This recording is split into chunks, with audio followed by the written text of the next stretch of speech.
For more than 30 years, this is the only glimpse the world has had of Australia's most secretive cult leader, Anne Hamilton-Byrne. Look! To her followers, she is the reincarnation of Christ. To the children she beat and abused, a monster. Now, for the first time, Anne Hamilton-Byrne has agreed to talk. Were the children ever hit? Of course they weren't. Because? They were not beaten. Never. Never. You'll have to be pretty good to see through that bullshit. It's absolute bullshit. It's lies. But this is to be no ordinary interview. It didn't happen, has it? No, but what about if they went... Well, that's crucial, isn't it? That's crucial. What would I you don't do? abuse my children. No, yes. Some of the sect members aren't happy about our presence. As far as I'm concerned, you're living a lie. And Because your entire life is a network of lies. And less happy still that children of the sect are fighting back, demanding the truth finally be told about their brutal treatment at the hands of Anne Hamilton-Byrne. Of all the crimes that I investigated, she is the most evil person that I've ever met. Lexter Mann was the Victorian detective who, for years, pursued the cult. These people truly believe that she is Jesus Christ. Anne's followers included dozens of respected middle-class professionals, doctors, nurses, lawyers, teachers, all willing to do the bidding of their master. I was told to leave my first wife and go up to the hills. I did. I was told that I would be going to have a baby with another woman, and I did. Anne began collecting children at her hideaway at Lake Eildon near Melbourne. Her devoted followers able to convince unsuspecting teenage mothers to hand over the babies. One of them was Sarah Hamilton-Byrne. My mother was a 15-year-old girl whose doctor was a member of the sect, and the doctor organised the adoption, drugged my mother and took me away from her at birth. Sarah would grow up believing that Anne was her natural mother, that all the other children were her real brothers and sisters.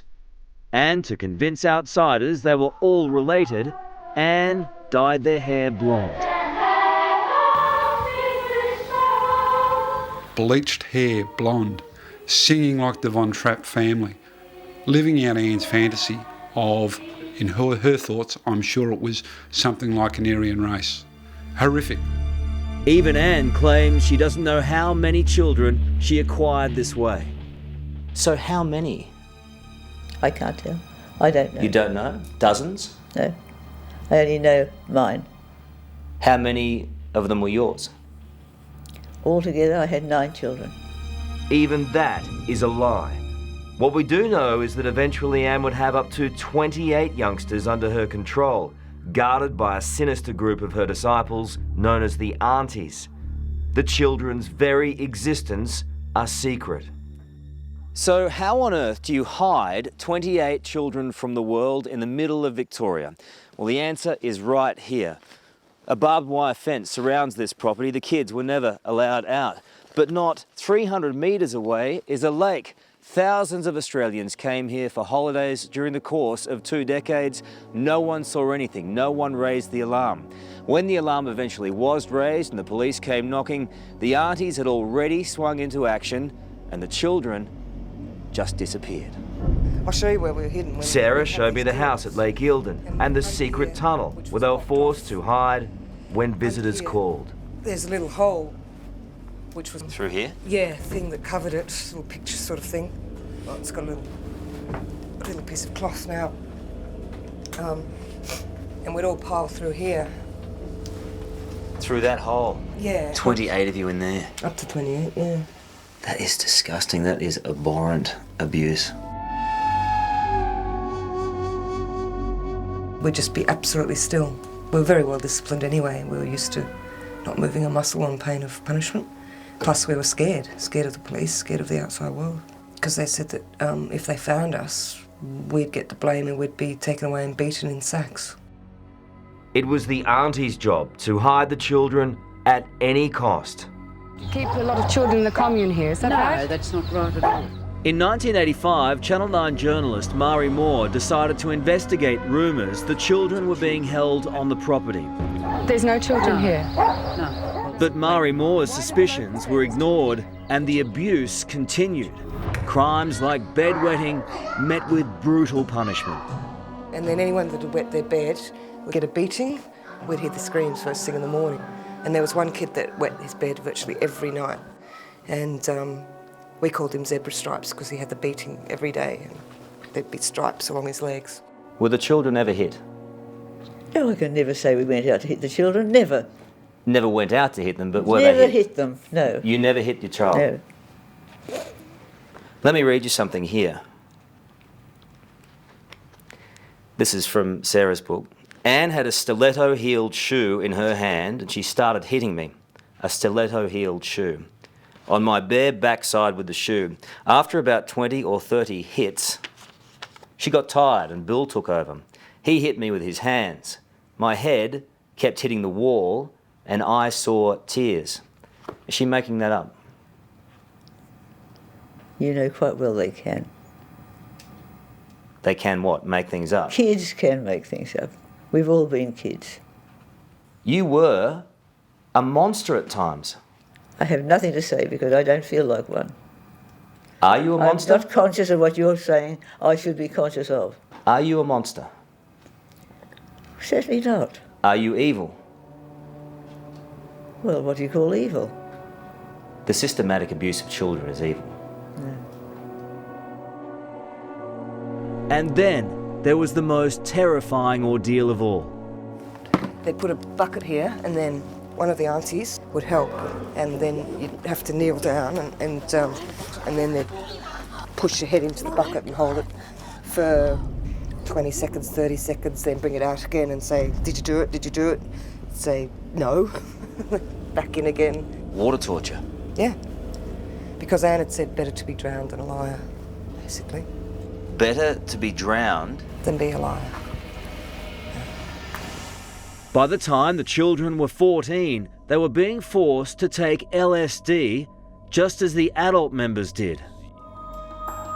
You're locked in a room, completely dark for days, and just fed this drug over and over again. And people come in, Anne and other of the sect members coming in, telling you to work on yourself and to confess that I was thinking of sex, that I wanted to be raped, that I was evil. And do you remember giving her LSD at the age of 14? LSD. No. That never happened? Well, you're asking me and then telling me. I'm asking you. Did it happen? I have no memory of that.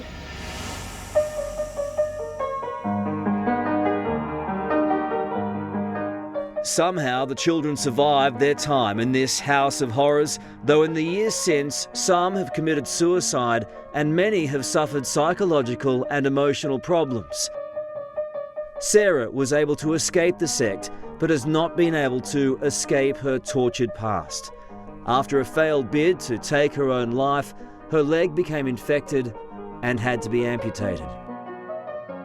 Does it hurt you that she has tried to take her own life because of the way she was brought up? Of course it does.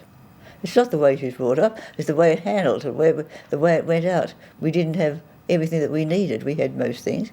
I bought the bigger house because of the likes of little Sarah. You thought a house would make everything right? Well, I just thought it would give them more room. People don't try and take their life because their house is too small. You're not smart enough. For what? In your heart. What's in your heart is not the same. Well, I don't know what you mean by that. No, of course you don't. They're saying that they were systematically abused and beaten. Why would the children say it if it wasn't true? I don't believe they did. They've said it. You're getting your point over, that you're looking for trouble. It doesn't matter that you are. I'm not looking for trouble. I'm not looking for trouble, I'm looking for the answers. One day your children will betray you and then you'll know how hard it is to just be yourself. This is Michael Stevenson, one of Anne Hamilton-Byrne's most devoted followers, and likely to take over as leader of the cult when she dies. All the children made all of this up, did they? Could be. And they were I'm paid for it. asking They you were that. paid for it. I'm asking you that. You were paid a lot of money. We weren't paid any money, Michael. You were certainly paid. I'm asking you. So it didn't happen in your eyes either? I had a son there. And how did he go? Fine. Was he abused? No, of course not. Was he beaten? Was he disciplined? Of course not. There's a part of natural discipline in families. He was beaten. No, he was never beaten. He has never said that he was beaten. No wonder he fell into the wayside when he... He didn't. He didn't fall in a heap. You lot did. We want to get on with our lives. We want to forget the past.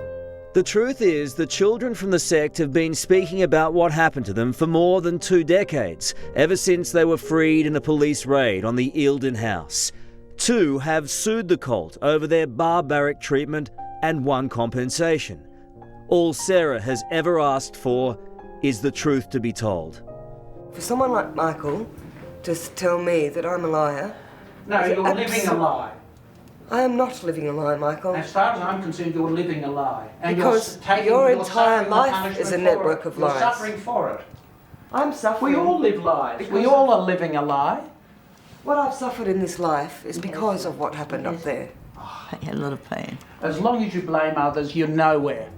You're nowhere. Anne Hamilton-Byrne has managed to escape justice all her life. She and her husband Bill were extradited from the United States, where they'd been living in one of her New York mansions. But Anne was convicted of only one offence: falsely registering the birth of 3 of the adopted children, including Sarah. Even the simple truth of Sarah's birth seems beyond these pathological lies.